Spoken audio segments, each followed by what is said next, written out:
A science fiction writer says that the Lord of the Rings author J.R.R. Tolkien was racist because he didn't like orcs. True story. Author Andy Duncan told Wired magazine, quote, and this is a real quote, "It's hard to miss the repeated notion in Tolkien that some races are just worse than others. In the long term, if you embrace this too much, it has dire consequences for yourself and for society," unquote. Duncan, who has won many science fiction and fantasy awards, including the award for making a fuss about utter nonsense and the prestigious award for attacking the author who created the genre in which he wins awards, has a point. We must not regard orcs as evil warriors raised from the earth by the Dark Lord just because they're evil warriors raised from the earth by the Dark Lord. People might soon begin to prejudge orcs and feel they shouldn't move into their neighborhoods riding on the backs of battle wolves and driving their jagged swords into the hearts of the innocent. Before you know it, every time an orc gets in an elevator, the women there will instinctively clutch their purses so that their severed hands will later be hard to detach from the purses they were clutching when the orc cut them to pieces. Tolkien did indeed speak in very bigoted terms about the multicolored goblin-like creatures whom he said had hearts of granite, deformed bodies, and foul faces which smile not. He also displayed his privilege by criticizing the orc habit of eating human flesh. Obviously, different cultures have different culinary tastes, and it would be the height of small-mindedness to condemn a person's dining habits just because he struck off your leg with a battle axe and then tore it to pieces with his dagger-sharp, blood-drenched fangs. In reaction to Duncan's woke remarks, J.R.R. Tolkien was banned from Twitter, where phrases like "orcs are not human beings" have been deemed hateful, although it's still fine to say that about Jews. Trigger warning, I'm Andrew Klavan, and this is The Andrew Klavan Show. I feel hunky-dunky, life is tickety-boo. Birds are winging, also singing hunky-dunky-doo. Ship-shaped, ipsy-topsy, the world is zippity-zing. It's a wonderful day, hurrah, hooray! It makes me want to sing. Oh, hurrah, hooray! Oh, hooray, hurrah! All right, boy, this week went by so fast. The Klavanless weekend is already looming above us like a mountain that is about to collapse, or maybe an avalanche of sheer terror and blackness. But here it is. But stave it off. Do not go gentle into that Klavanless weekend. Stave it off by listening tomorrow to the latest episode of Another Kingdom, which will be available to everybody. That's Chapter 8, The Darkest Hour. There's only 2 more after that, so you want to tune in and hit it while you can. That will be released tomorrow for everybody. It's been available to subscribers all week, but now it'll be released to everybody, and you can find that on iTunes. And please go on and subscribe and leave a 5-star review if you like it. Same thing with the show. It really helps us out when you do that, when you subscribe. And even if on YouTube, if you're watching on YouTube or listening on YouTube, you hit that little bell and you can get a subscription there. That helps us out as well. And if you would like to get the copy of the book, I know this is my audience, so not too many of you can read, but those of you who can actually read books, if you want to get the first season of Another Kingdom in novel form, you can get that at anotherkingdom.editorsexclusives.com. That's pre-ordering it. It comes out in March, but you get all these goodies, including a prequel I wrote. So you can get it at anotherkingdom.editorsexclusives.com, and you can get the book there. That's all Another Kingdom stuff. Now, let us talk about I love this. This is Calming Comfort Weighted Blanket. Over Thanksgiving, I had relatives and friends came over, and my Calming Comfort Weighted Blanket was actually sitting on a chair, and everybody started trying it out, and it was really amazing. The thing about this was a weighted blanket, so it kind of imitates the feeling of being hugged. It just gives you, it's like that, you remember the little blankie you carried around like Linus when you were a kid? That's what it's like. And you put it on the bed, so help me. So even I slept better, and I never sleep, but even I slept better under this weighted calming comfort blanket. But everybody was trying it out, and they put it on there. You just hear this kind of sigh like, I like this so much. You can experience a great feeling of it really is this kind of feeling of security, a wonderful feeling of having a blanket. The Calming Comfort Weighted Blanket comes with a 90-day anxiety-free, stress-free, best night's sleep of your life guarantee from Sharper Image. And right now, just for our listeners, you can go to calmingcomfortblanket.com and use the promo code Klavan at checkout to receive 15% off the displayed price. That's calmingcomfortblanket.com. calmingcomfortblanket.com, promo code Klavan. And because you can't cut a price on a great night's sleep, go online now at calmingcomfortblanket.com and use the promo code Klavan. You can sleep like a log or just lie awake asking the big questions like, how do you spell Klavan? It's Klavan. No E's in Klavan. I just make it look easy. So you want to try it out. It really, really is a lovely feeling. So, I'm watching the news this week, and there have been a couple of stories, and we're going to cover a bunch of them. There's one breaking right now that's kind of interesting, but I ask myself, I look at the news, and you ask yourself, what's the purpose of the news media? And this has been something that's been on my mind since I was in the news media. As a young man, you think, like, what am I doing here? What is the work that I'm sent here to do? Because it's, it's basic Aristotelian logic. You cannot know whether a thing is good until you cannot know if you're doing a good job until you know what the job is for. You can't know the nature of something until you know what it's supposed to do. Well, what's the job of the news media in a free society? It's obviously to inform the people so they can make good choices about the government, because they are the sovereign of the government. Their government represents them. They are not in the government, but they are the power of the government, the sovereign of the government. You want them informed so they make good choices. And Donald Trump is just right about this. The news media fails. They fail in this in every way because of their leftist bent, because of their bias. And it ain't right. It ain't right. There's nothing we can do about it by law because of the First Amendment, and that's the way it should be. But there should be some appeal to conscience. It's not enough to say, oh, this is what people want to see. It's not enough to say, it's capitalism and we're here to make a profit. Capitalism doesn't excuse you from virtue. We all want to make a profit, but capitalism doesn't excuse you from being a virtuous person. You still want to do the thing. You want to make money by doing the thing that people are showing up for. And people show up for the news, or they should show up for the news, to be informed. And every story, they are misinforming us. And Trump is right. I don't know if it's right to call them the enemy of the people. I get that that's a weighted phrase that's been used by tyrants, but they are certainly working against the best interests of the people. So let's take a look at some of the stories that have been coming down today that we've been covering, and the way they're just being twisted. I mean, we have to start with the Mueller investigation because there's a breaking story here. Michael Cohen, who was the kind of tough-talking fixer, the guy who said he'd take a bullet for Donald Trump. Apparently he'd take a bullet for Donald Trump, but he ain't going to prison for him. All these guys are like this. These New York tough guys, they're all these little, like, wheedly guys who sit around and talk like they're gangsters, but they're not gangsters. Even gangsters, they talk tough, but the minute the feds have got them, they roll over. They're all like this. So anyway, he's rolling over and he's talking to Mueller, and now he is telling the story about that he's pleading guilty. He pled guilty in court today to lying about a Trump Tower project that was going to be built in Moscow, but never got built. They were just discussing it. They were talking about it. At one point, Trump signed a letter of intent, which is not binding, just saying, yes, he was thinking of doing this, and they were negotiating with it. And apparently, in closed-door session with Congress, Cohen told them that they had stopped talking about this long before the election began, but they hadn't. He was talking about it into 2016, and he went and so he pleaded guilty to lying. So here's another one of these witnesses that Mueller has got who is pleading guilty to lying. And what they were doing, this is basically doing business, thinking about doing business in Moscow. And we even have, this is really damning, we have a video of the president encouraging businesses to do business with Moscow. It's very suspicious business. Here's the president encouraging American businesses to do business in Moscow.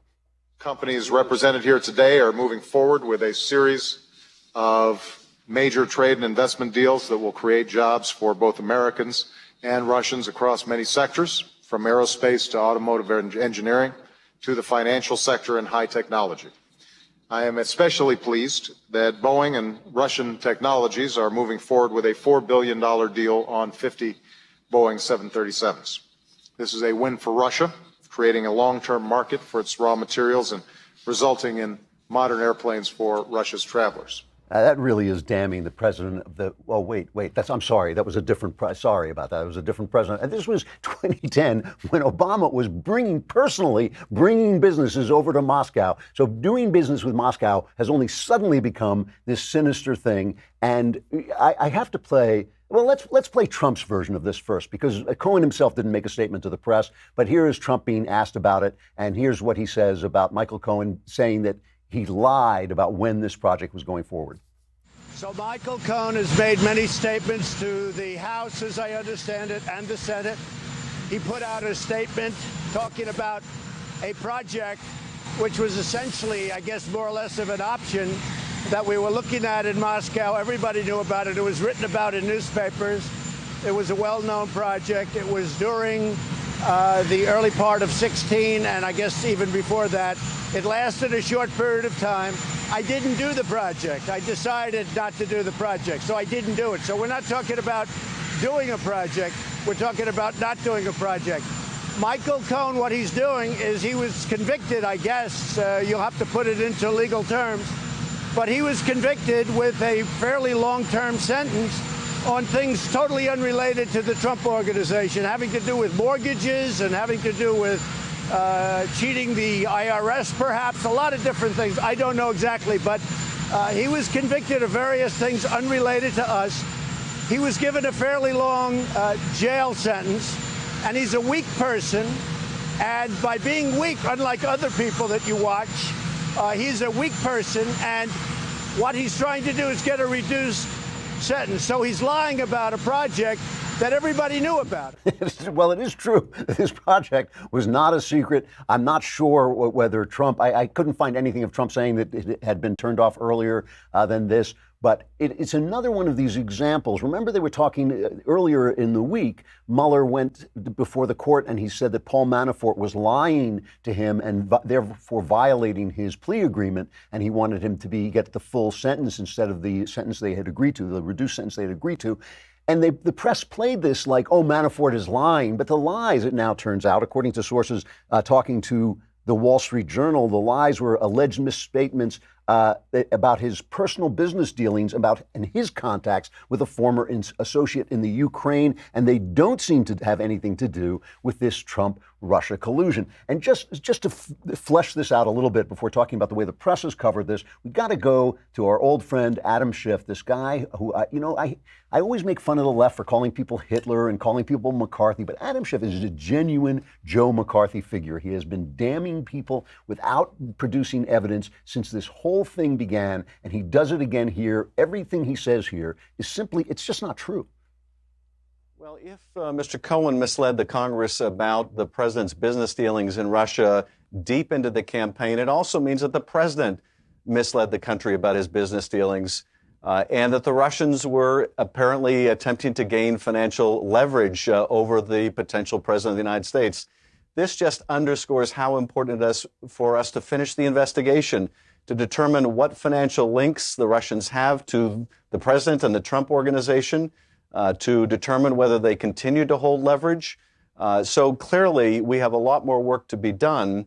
And just as clearly, the president has misled the country about his financial dealings with the Russians. Well, who says? I mean, just because Michael Cohen lied about something, we don't even know exactly what the lies were, but just because he lied in closed-door sessions about this, why does that mean that Trump lied or that Trump did anything wrong? He was doing business with Russia as a businessman, and he stopped, and as he says, he didn't go through with it.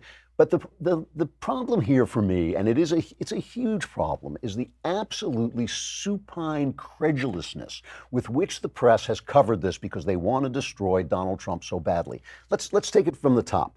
The Russians, as far as we can tell, spent a couple of bucks on Facebook putting out trollish little stories that were kind of in keeping with the other stories that were going back and forth in America. There's no evidence, as Rod Rosenstein himself has said in the Justice Department, there's no evidence that this had any effect on the elections. There's all this idea that they were tampering with our elections, that they did something with the vote that they had an effect. The stuff Max Boot came on the show and talked about. It's just not so. Or if it's so, nobody has indicated it or shown it in any way, shape, or form. So we're talking about something that didn't actually have any effect, just kind of this minor trolling that some Russians have been accused of and will never learn the truth of it because they'll never appear in court, so it'll never be proved.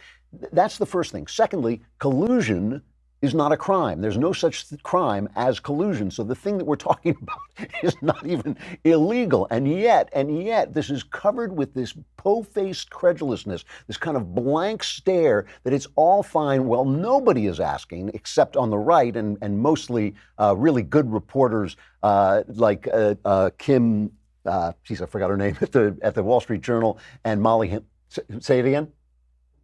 Kimberly Strassel, thank you, at the Wall Street Journal is doing a great job, and Molly Hemingway at the Federalist are really covering the fact that this is a disgusting display of machine politics by the Obama administration, where they took this stuff, this misinformation that Hillary Clinton's people had collected from the Russians and gave to the intelligence people, and the intelligence people made sure it got leaked to the press, and the press has covered, followed it. All the stuff that Trump is angry about on this, he's right to be angry about it. This is a setup, and yet, what would it look like? What would it look like if the press covered this honestly, if they covered it from both sides? It would be a different story. And it's just, and now Trump is playing them because they get hysterical every time he says anything that indicates that he thinks that the Mueller investigation is a sham. So recently he told the New York Post, he said he hasn't taken a pardon for Paul Manafort off the table. What he said was, we've never discussed it, but we haven't taken it off the table. Why would I take it off the table? Now stop and think about that statement for a minute. That's a non-statement.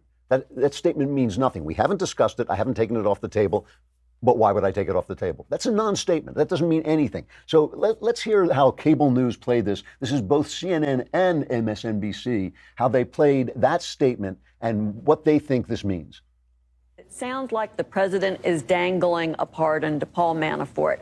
And at this point in time where Manafort is signed up on Team USA, that's really pretty close to witness tampering. Joyce, you've already alluded to witness tampering.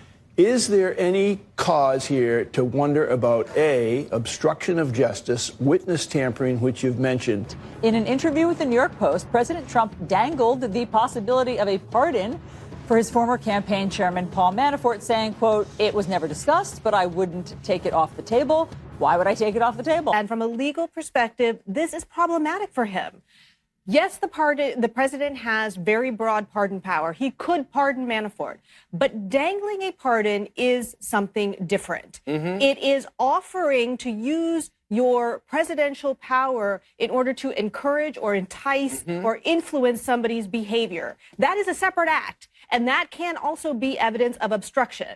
Gibberish and crap. It's all gibberish and crap. The president has broad pardon powers. He can basically pardon anybody he wants. And he didn't say anything about pardoning anybody. He said it wasn't discussed, and we didn't take it off the table. How could he take it off the table if it wasn't discussed? It's absolute nonsense. It goes back to what Sebastian Gorka was talking about earlier this week, that the president has a trick he pulls where he draws these people into speaking nonsense, blithering nonsense on TV, while what he's really doing is something else. What I think he's really doing is he is delegitimizing the Mueller investigation. By the time Mueller releases whatever compilation of innuendo he puts out or compilation of facts he puts out, Trump has already undermined, dug out the ground from underneath him. So it's going to look like bias no matter what he comes up with, unless it's Donald Trump dancing with Putin, under the moonlight. It's going to be really hard for him to make any headway at all, certainly with Trump's base. So, it's just nonsense. If they covered this story honestly,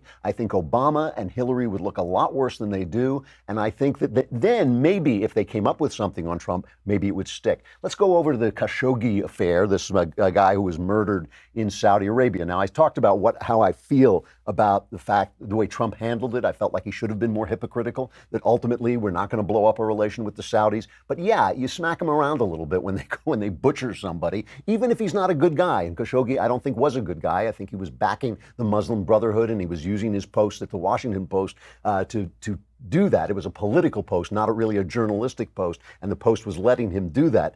But still, and I said, Trump should have been a little bit more hypocritical. He should have virtue signaled a little bit more. He should have squeezed some concessions out of Saudi Arabia. And so now the Congress is angry at him. Now, you have to remember, so the Congress, let's get to the story first. The Congress went in for a briefing, and the head of the CIA was not there to give him a briefing. And there's this question. Trump and his people are saying the CIA has not definitively said that the Crown Prince in Saudi Arabia was guilty. CIA people have leaked to the press that they do say this. And of course, it's very hard to imagine a murder like this taking place without the Crown Prince's knowledge. So I think that, it's kind of hard to say it. So anyway, Lindsey Graham and others, they went in and they voted to push forward a bill that would take away our support from the Saudis in the civil war in Yemen. Okay, and I'll get back to that in just a minute. And Lindsey Graham went in, and Lindsey Graham is a very tough guy when it comes to, he's a very hawkish guy when it comes to the international scene. And he came out of this meeting and he was genuinely ticked off because Nina Haspel from the CIA wasn't there, Gina Haspel. And this is what he said. I am not going to be denied the ability to be briefed by the CIA that we have oversight of about whether or not their assessment supports my belief that this could not have happened without MBS knowing. And if the briefing reinforces the conclusion that I already have tentatively formed, then there will be no more business as usual with Saudi Arabia. You're talking about the spending bill being what you would. I'm talking about any key vote. Anything that you need me for to get out of town, I ain't doing it until we hear from the CIA. Okay, so I understand what Lindsey Graham is saying, but you have to remember this, okay? The Senate is not in charge of foreign policy. The president is the leader on foreign policy. It is the president who is trying to negotiate, and the president's men who are trying to negotiate their way out of this war in Yemen. Let's just talk about this war in Yemen for a minute. It's a civil war, and it's vicious, and it is a human rights disaster, and it is just tearing the country apart. And you got to remember, people live in these countries. They're not just the government. They're the people who live in these countries, and people are being slaughtered, and kids are starving, and it's awful. The New York Times, a former newspaper, repeatedly refers to this as Saudi Arabia's war. Repeatedly, they do it on the captions of their pictures. They do it on little information, inserts that they put in their stories. They do it on videos. Saudi Arabia, how Saudi Arabia is running this war. This is Saudi Arabia's war in Yemen. This is a proxy war in Yemen, and it is between Saudi Arabia and Iran. And a lot of the people who are trying to undermine our relationship with Saudi Arabia because of this Khashoggi thing are people who are trying to restore Barack Obama's lunatic policy of supporting Iran, the worst country on earth, one of the worst terrorist sponsors on earth. Now, that's not what Lindsey Graham is doing. What Lindsey Graham is doing is joining up with those people temporarily to send a little zets to the president to say, hey, you got to be a little tougher on these people. And that's okay. That's good politics. But remember, it's the president who's desperately trying to get to this peace. And here's what Pompeo said about the bill that they were pushing forward in the Senate.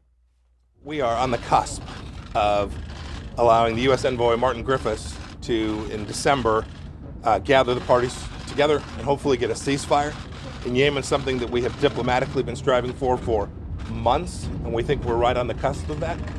And so it is the view of the administration, Secretary Mattis and myself, that passing a resolution at this point undermines that. It would encourage the Houthis, it would encourage the Iranians, it would undermine the fragile agreement for everyone to go to Sweden and have this discussion. So it's all lots of fun for the Senate to virtue signal and say, and I said Trump should have been a little bit harsher, a lot harsher in his rhetoric against the Crown Prince. He should have, he should have posed. He should have said, no, we can't allow this and all this. And he did say this. He did release a statement condemning it. But, when he talks, he's such a blunderbuss that he just goes like, boom, we're going to keep our relationship. We need the money. We need the allies and all this stuff. But what they're really talking about is negotiating a peace which would not come about if America were not backing the Saudi Arabian side in this civil war. When he was talking about the Houthis, that's the Iranian side in the civil war. They're trying to broker this peace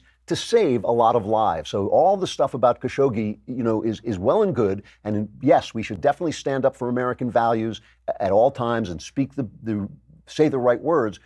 But they're talking about a lot of dead people, a lot of dead kids, a lot of dead women who are just being slaughtered, dead civilians who are being slaughtered in the Civil War, and we're not going to hold that up to avenge Khashoggi. And it's ridiculous. And for the New York Times, I mean, shame on them, really. For the New York Times to call this Saudi Arabia's war in Yemen is just a plain lie. It is a plain lie. And if they covered it honestly, at least we would be able to see the complexities that Trump and Pompeo and Mattis are dealing with that make it a little difficult to do the kind of virtue signaling that the people in Congress who are not responsible for it don't have, they get to do that, but Trump and his people cannot do it. They have to deal on the ground. And the final story I want to deal with in terms of the way the press has recovered it is not the way the press has covered it, because when I say the media, I don't just mean the news media, I also mean social media. It's what's happening on Twitter. Really interesting, this story. I just want to get back to the story because I covered it in the beginning of the week, and I want to get back to a development that's taken place. We were talking about the fact that people are being kicked off Twitter, and one of the things they're being kicked off Twitter for is saying that men are men and women are women. It's like saying it's like kicking people off Twitter for saying rain is wet. It's like rain is wet. I'm sorry, that's a hateful thing to say. How about what if you're dry rain? What if you're that's what they're saying. What if you're a man who's a woman? What if you're a woman who's a man? So it's nuts. But the other thing that happened, of course, was this guy Jesse Kelly, who is a right-wing talk show guy. He's got a provocative sense of humor, sort of like me. He's a Marine combat vet. He was kicked off Twitter for no reason that was given to him. His thing was just taken away from him. Well, let's just play what he was saying to Tucker Carlson after he was taken off, because it was really true. He was talking about the fact that InfoWars was shut down and nobody except for me and Tucker too, I believe, spoke up about that. And we said, this is wrong. They've taken the weakest guy, but they're coming after all of us. And that's what Jesse Kelly said after he was pulled off. They came for Alex Jones first because he's a nut job and they wanted to see how the right would react. They got him. And I knew they were coming for me. They'll come for you too. It's not a big deal that I got kicked off Twitter. It hurts Twitter worse than it hurt me because they finally kicked off somebody that woke everybody on the right up. People are now starting to realize what Twitter has become. Twitter's nothing but a platform. It's a blank piece of paper that somehow one day woke up and decided that they were the artist, that they were in control of what gets put on that piece of paper, and that's not where their power lies. So if they continue along this path, it's going to be nothing but two feminists screaming at each other because one of them accidentally found a boyfriend. Great line. That's very funny. So anyway, there was a reaction to this. It was not the Alex Jones situation. Instapundit, Glenn Reynolds, he pulled his account, and the Federalist reported that Jack Dorsey had lied under oath to Congress when he said, this is the public square. We don't censor people according to their political views. And that was very dangerous for Dorsey. And in response to that, the Federalist story, a top aide for the House Energy and Commerce Committee, which oversees and regulates telecommunication companies and social media publishers like Twitter, told the Federalist that the committee is now looking into whether Dorsey lied. And hours after that, incoming Missouri Senator Josh Hawley called for a congressional investigation into Twitter's practices because Twitter is violating the rules under which it operates, which make it a platform, not a publisher. We've talked about this before. If it's a publisher, it can be sued anytime anybody lies. Suddenly, Kelly's account, without any explanation, comes back online. And that should tell us a lot. That should tell us they are doing whatever they can get away with, that if they can be stopped, they should be stopped. And I hope they will be stopped. I hope Donald Trump pays attention to this. I hope the president actually takes this under advisement. This is a powerful communication method. They are using it for political purposes. But the lie here, the big lie, well, the big lie is, of course, that they're not doing it. But the other lie is that when you censor people from saying that a man is a man and a woman is a woman, you are essentially demanding that they conform to your version of reality. I've talked, I hope, with compassion about people who feel that they are the wrong gender or the wrong sex or however you want to say it. I don't mean to be uncompassionate about it, but you do not become a woman simply because you cut bits of yourself off. You do not become a woman simply because you wear a dress. You don't become a woman because you feel like a woman. And if you can't say that, then you cannot put forward your idea of reality, and you have ceased to be a platform, because that's what a platform does. It allows people to express their opinion. There is nothing hateful about telling the truth. There is nothing hateful about telling the truth. It is often the most loving thing that you can do. All right, listen, coming up on Monday, December 3rd, our next episode of Daily Wire Backstage, the holiday edition. Our version of Santa Claus, we just call him the God King, the Daily Wire God King, Jeremy Boring. I hate when they write on this the God King. It's the Daily Wire God King. We don't want to give him too big a purview, but he will come down the chimney with Ben Shapiro, Michael Knowles, and me, and we'll be talking holidays, politics, culture, and how the left ruins all of them. So be sure to tune in. And as always, the lovely and talented Elisha Krause will be classing up the place and taking your questions as they roll in. Only Daily Wire subscribers get to ask the questions, so make sure to subscribe today. You'll get another Kingdom, you'll get Shapiro, you get Knowles, you get the mailbag, you get everything you could possibly ask for. It's only a lousy $10 a month. And for $100, you get the whole year and the Leftist Tears tumbler. It is the best deal in town. All right, we got Grover Norquist coming right up, and we're going to stay online to let you hear that, but that's no reason not to subscribe. In fact, it's even a better reason. You should just feel guilty for being you and clutching to your lousy money when you could give it to us, who would enjoy it so much more. All right, have we got Grover? Grover Yes. Norquist is the founder and president of Americans for Tax Reform that works to limit the size and cost of government and opposes higher taxes at the federal, state, and local level, and supports tax reform that moves towards taxing consumed income one time at one rate. It's nice to see you. I've never met you before, and it's nice of you to be here. Thanks for coming on. Good to be with you. So let's start at the beginning before we get to the election and the results of the election. Your position is there basically taxes should never go up. Is that a fair way to say it? Correct. Taxes are too high. Spending is too high. Taxes should certainly not go up, and we need to bring spending down. And so is this a way of what they call starving the beast? If you keep taxes low, that ultimately the government will have to find a way to spend less? Not entirely. What it does do is if enough members of Congress, and we have 90% of Republicans in the House and Senate, have made a commitment in writing to the American people, I will never support or vote for a tax increase. If you take tax increases off the table, then and only then is there a conversation about reforming government to cost less. As long as taxes are an option, the Democrats never cease to be willing to talk about another tax. Let's tax beer or wine or cigarettes or this, that, or the other thing, or rich people or people who live in other states. And you never get to reforming government to cost less. Once taxes are off the table and the only thing to look at is spending, then we've actually had some success, even in Obama's presidency, in actual reduction of spending as a percentage of the economy. So can you put into plain English what it means to tax consumed income one time at one rate? What exactly does that mean in real words? Sure. You want to do one rate. I'm originally from Massachusetts. Prior to emigrating to the United States, I grew up in Massachusetts. And there we have, by Constitution, a flat rate, single rate income tax. And 5 times the left has put on the ballot, let's go to a graduated income tax. 5 times Deep Blue, Ted Kennedy, George McGovern, Massachusetts has voted that down. Once you have a flat tax, people do not want to go to a graduated tax because they have very sophisticated conversation on talk radio. Yeah, year 1, they raised Ted Kennedy's taxes. Then they come for me and the Kennedy kids don't care. And they'll just raise our taxes altogether. So you want a single rate. When I say consumed income, we want to tax income one time. If you save it, you don't tax the part that's saved. You tax it when it's consumed later. So you want to tax income one time, consumption one time. Right now we tax you when you earn it, when you save it, when you invest it, we tax it again. If it goes into a company and it earns money, it gets taxed again. If you're stupid enough to die, they tax it again. So we want to say, look, pick a time, beginning, end, middle, whatever, steal some, go away. Fair enough. And were you happy with the tax reform bill that was passed under Trump? It was a very, very good start.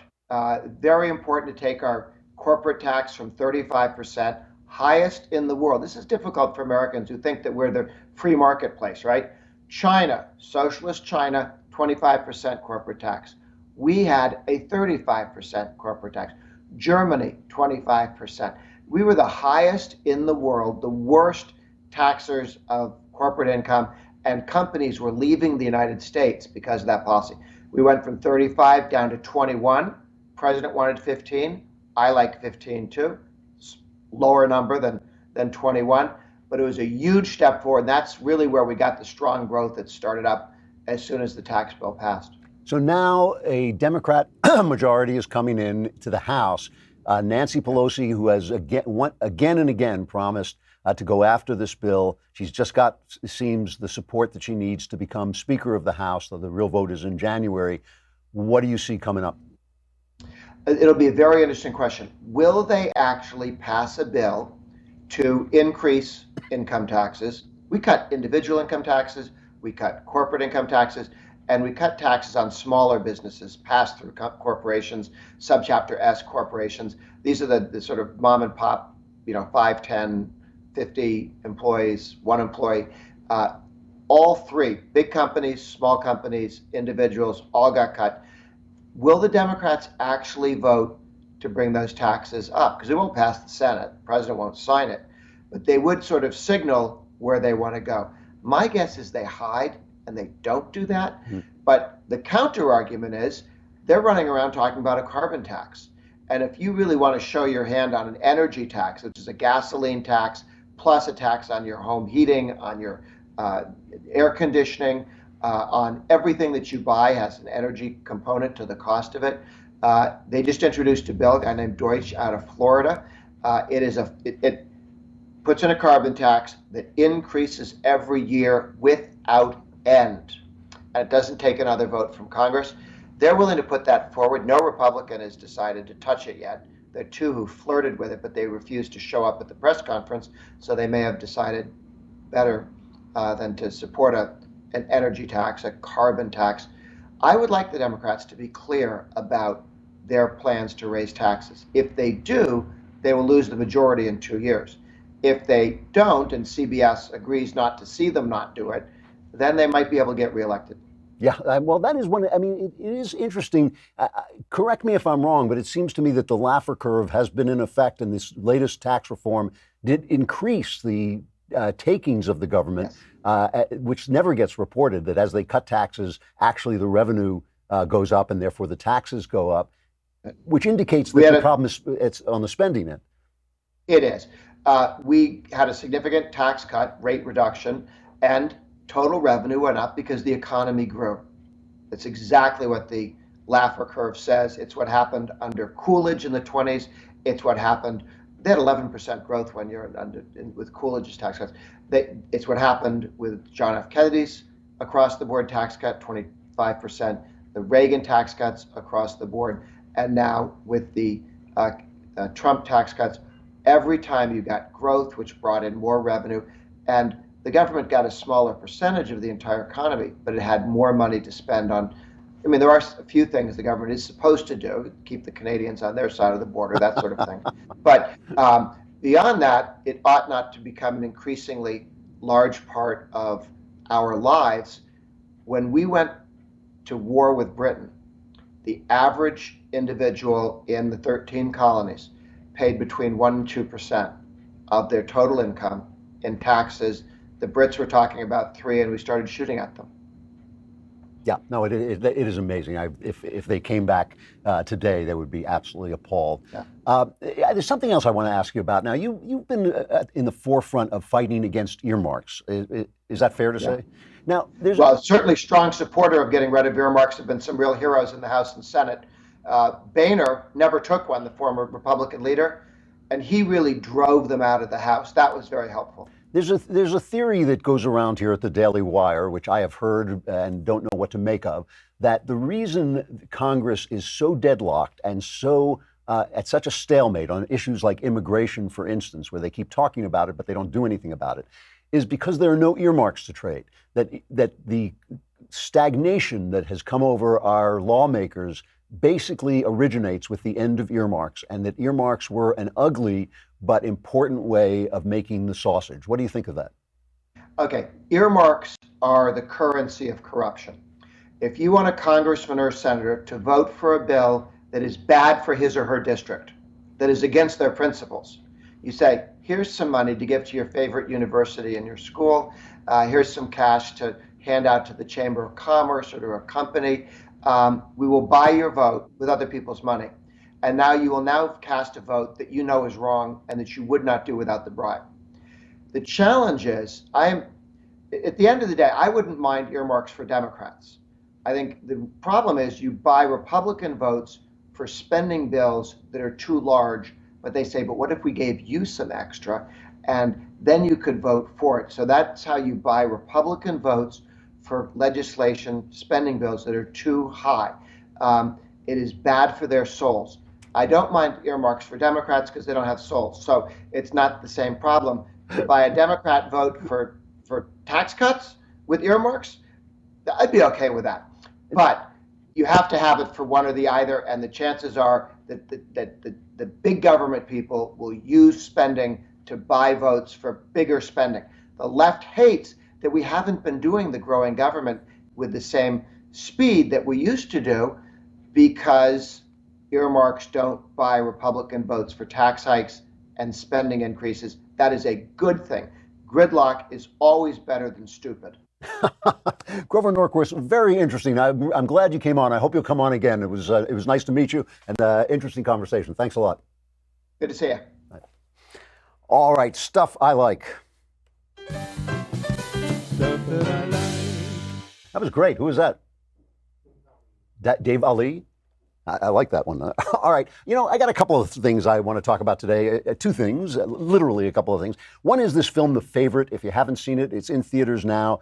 It is, they used to say of Deadwood that it was Shakespeare with, and then a filthy word. So it was Shakespeare with dirty words. This is masterpiece theater with dirty words. It takes place during the reign of Queen Anne in England in the early 18th century, and it is about two women fighting for her favorite. It is just filled with great acting and wonderful writing. Olivia Colman is the queen. You've seen her. She was in a cop show on Netflix, but she's a really good actress. Emma Stone is wonderful. I actually did not recognize her. I didn't know she was in it, and I didn't recognize her through most of the movie. She does a spectacular British accent, and Rachel Weisz, who's always excellent. And basically, Emma Stone and Rachel Weisz are fighting for the ear of the queen, and it is just dynamite. There's nothing more fun in the movies than watching great actresses go full bitch, basically. Just basically play the worst kind of women in the world. And that's what this is like. It is just really entertaining. There is one scene, a dance scene, where I won't even tell you, it is laugh out loud funny if you understand the scene. It's a very subtle joke, but it is laugh out loud funny. And Olivia Colman, she's just kind of risen up after this movie. I think it's called Broadchurch. Is that what it is? I'll look it up. But let's. That's it, Broadchurch. Yeah, she's one of the cops in Broadchurch, and she plays the queen. And here's a scene where she comes out to meet the Russian ambassador, and Rachel Weisz is the woman who is her favorite of the title, and she is honest with her. And one of the really interesting things in it is the difference between the character Weisz plays and the character Emma Stone plays, and it's kind of comes as a shock in the movie, the actual differences between them. Very high intellectual movie, but really entertaining. Here's the scene where Rachel Weisz shows that she will be honest with the queen. I'm ready for the Russian ambassador. Who did your makeup? We went for something dramatic. Do you like it? You look like a badger. Oh. Are you going to cry? Really?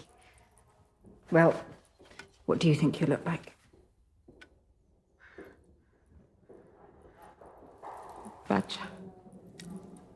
Do you really think you can meet the Russian delegation looking like that? No. I will manage it.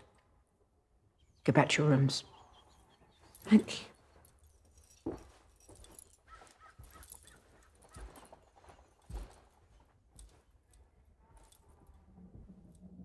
Did you just look at me? Did you? Look at me! Look at me! How dare you! Close your eyes!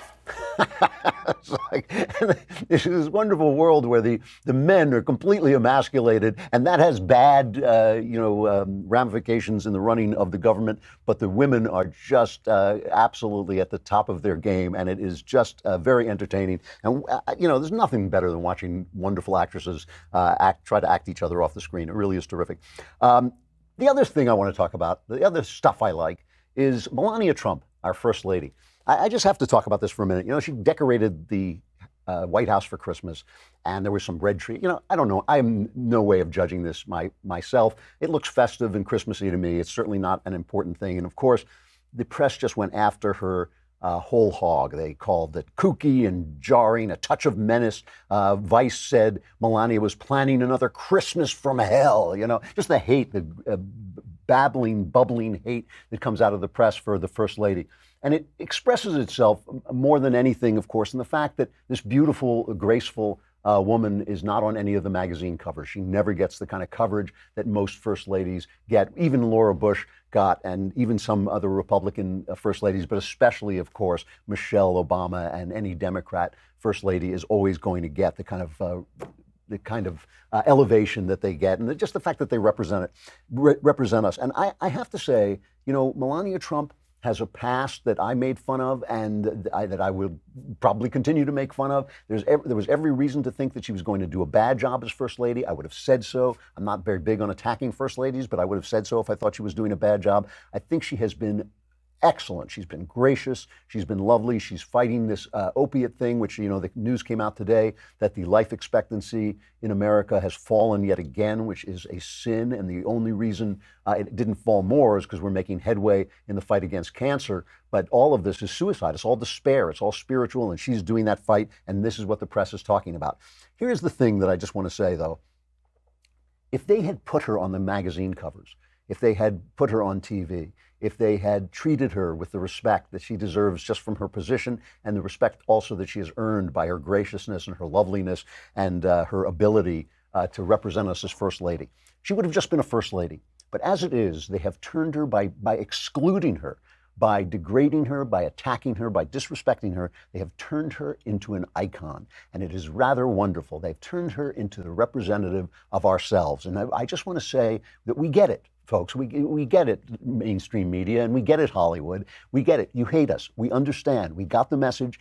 You don't want us to partake in your glamour. You don't want us to appear to be sophisticated. You don't want us to seem that we have a sense of humor and can make jokes as well. So you've banned us from late night TV. You've banned us from the magazine covers. You've banned us from Hollywood. We get it. You hate us, and back at you. And I think that she has become the icon of that. She has become the receptacle of that hatred, and it makes her more beautiful. It makes her really an important figure, a more important figure than she would be if she were just a First Lady and were being treated with the respect that the First Lady of the United States of America deserves. All right, we are going into the Klavanless weekend. I'm sorry to leave you here, but I must. Those of you who survive, gather here again on Monday. We will be here. The backstage will be here, and we'll all be talking together. I'm Andrew Klavan. This is The Andrew Klavan Show.